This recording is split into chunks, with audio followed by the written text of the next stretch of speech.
తమిళనాడు ఎన్నికల ఫలితాల ప్రభావంతో ఏపీలో జనసేన ఒంటరిగా పోటీ చేయాలనే డిమాండ్ పెరుగుతోంది. విజయ్ తరహాలోనే పవన్ కళ్యాణ్ కూడా సొంతంగా బరిలోకి దిగి సత్తా చాటాలని అభిమానులు కోరుతున్నారు. టీడీపీతో పొత్తు వీడితేనే పవన్ కు రాజకీయ భవిష్యత్తు ఉంటోందని విశ్లేషకులు మరియు పార్టీ శ్రేణులు భావిస్తున్నాయి. మిత్రపక్షాల ఒత్తిడితో నారా లోకేష్ రాజకీయ భవిష్యత్తుపై చంద్రబాబు నాయుడు సందిగ్ధంలో పడ్డారు.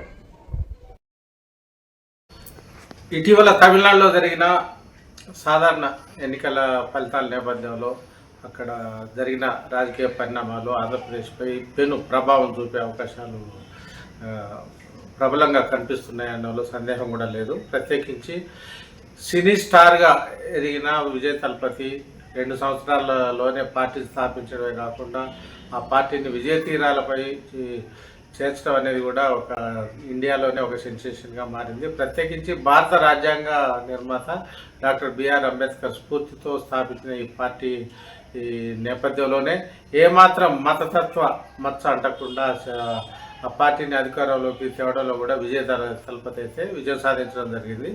ఈ క్రమంలోనే గతంలో ఉమ్మడి ఆంధ్రప్రదేశ్లో మెగాస్టార్ చిరంజీవి కూడా ప్రజారాజ్యం పార్టీ స్థాపించి భంగపడ్డారని చెప్పవచ్చు. ఒక స్వర్గీయ టీడీపీ వ్యవస్థాపక అధ్యక్షులు నందమూరి తారక రామారావు తప్పితే సినిమా వాళ్ళు కూడా ఎవరు సక్సెస్ అయినట్టు కూడా మనకు కనిపించలేదు. కానీ ప్రత్యేకించి పవర్ స్టార్ పవన్ కళ్యాణ్ స్థాపించిన జనసేన పార్టీకి సంబంధించి అయితే దాని భౌతవ్యంపై కూడా నీళ్ళనీడాలు అయితే అనుకున్నాయనే చెప్పవచ్చు. ఇది ముఖ్యంగా ఆంధ్రప్రదేశ్లో జనసేన పార్టీ తెలుగుదేశం పార్టీ ఒక కూటమిగా ఏర్పడి ప్రభుత్వాన్ని అయితే స్థాపించడం అయితే జరిగింది.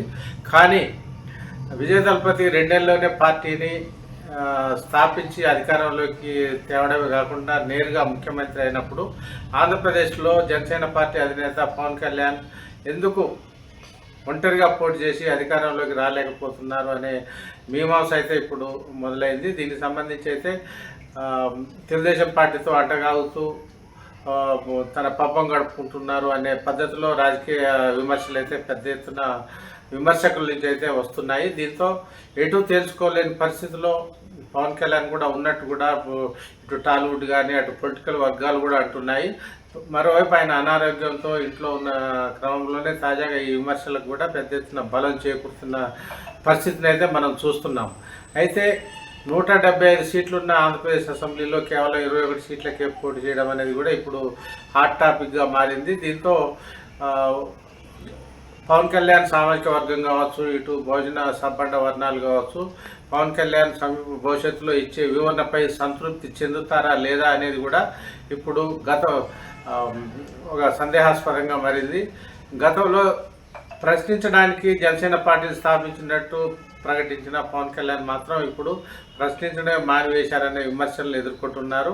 అయితే పవన్ కళ్యాణ్ను ముఖ్యమంత్రిగా చూడాలని ఆశపడ్డ అటు అభిమానులు కావచ్చు, అటు కాపు సామాజిక వర్గం కావచ్చు, ఇటు భోజన వర్గాలు కావచ్చు, ఆ దిశగా ప్రయత్నాలు జరగకుండా బీటుగా టీడీపీకి వ్యవహరిస్తున్నాడనే విమర్శలు వెల్లువెత్తున్నాయి. తాజాగా విజయ దళపతి ముఖ్యమంత్రి కావడంతో పవన్ కళ్యాణ్ టార్గెట్గా ఇప్పుడు విమర్శలు అయితే దాడి ప్రారంభమైందని చెప్పవచ్చు.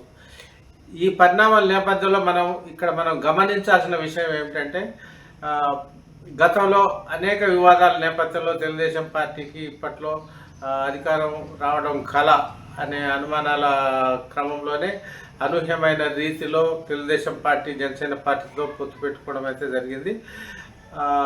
ఈ క్రమంలోనే ఒంటరిగా పోటీకి వెళ్లకుండా అటు తెలుగుదేశం కానీ ఇటు జనసేన పార్టీ కానీ కూటమి పేరుతో జతగట్టడం అయితే జరిగింది.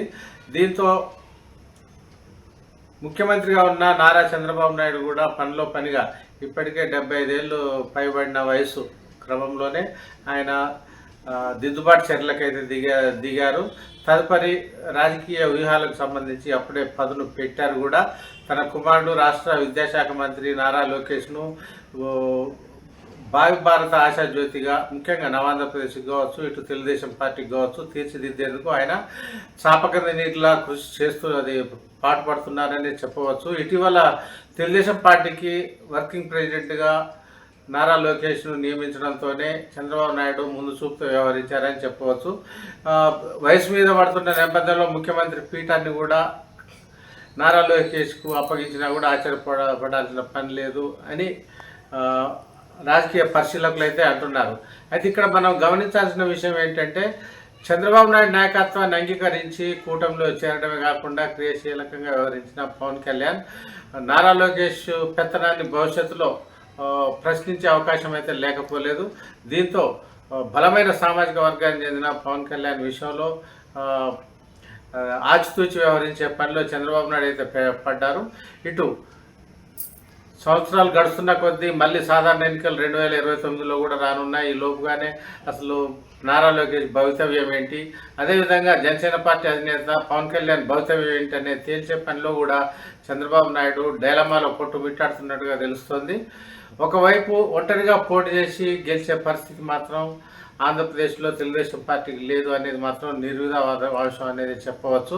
కారణం ఏంటంటే గతంలో వంగవీటి మోహన్ రంగా హత్య అనంతరం కావచ్చు, తర్వాత ఎన్టీ రామారావు అనుకున్న వ్యవహారాలు కావచ్చు, ఇటు చంద్రబాబు నాయుడు పరిపాలన విధానాలు మాత్రం బలమైన సామాజిక వర్గానికి కంటగింపుగానే ఇప్పటికీ ఉన్నాయి కూడా.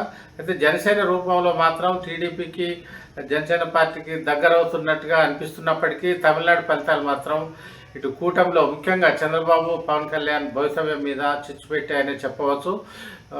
ప్రత్యేకించి నారా లోకేష్ ఆధిపత్యం క్రమంగా తెలుగుదేశం పార్టీలో పెరుగుతుందని అనడంలో సందేహం లేదు. సామాజిక వర్గం విషయంలో పవన్ కళ్యాణ్ ఒక నిర్దిష్టమైన నిర్ణయం కానీ ఒక పాజిటివ్ నిర్ణయం తీసుకొని పక్షంలో రానున్న ఎన్నికల్లో మాత్రం ఆ వర్గాల నుంచి చీత్కరింపు అనేది ఎదురైన పక్షంలో పవన్ కళ్యాణ్ భవితవ్యం మాత్రం త్రిశంకు స్వర్గంలో కొట్టుమిట్టాడడం ఖాయంగా కనిపిస్తోంది.